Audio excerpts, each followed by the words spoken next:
সংকট সংকীর্ণতা কৃষি উন্নয়নকে থামাতে পারে না।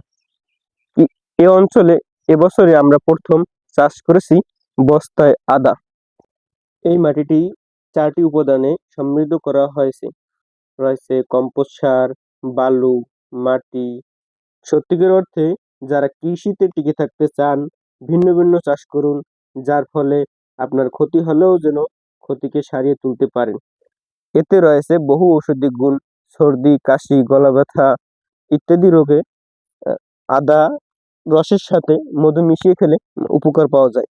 এছাড়াও গবাদি পশু পেট ফাঁপা, বদহজম হলে আদা পিষে খাওয়ানো যেতে পারে।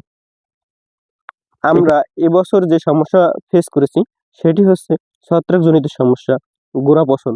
গোড়া পচন রোধে স্কয়ার কোম্পানির গোল্ডাজিম প্রতি লিটার পানিতে 2 গ্রাম হারে, এছাড়া ইউপিএল কোম্পানির ম্যানসার, ম্যাকডোনাল্ড কোম্পানির রয়েছে নোইন 2 লিটার হারে সম্পূর্ণ গাছ ও গোড়ায় স্প্রে করে দিতে পারেন।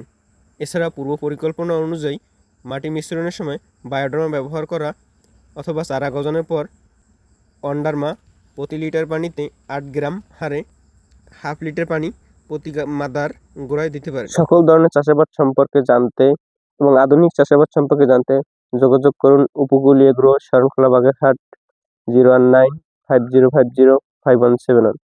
ধন্যবাদ।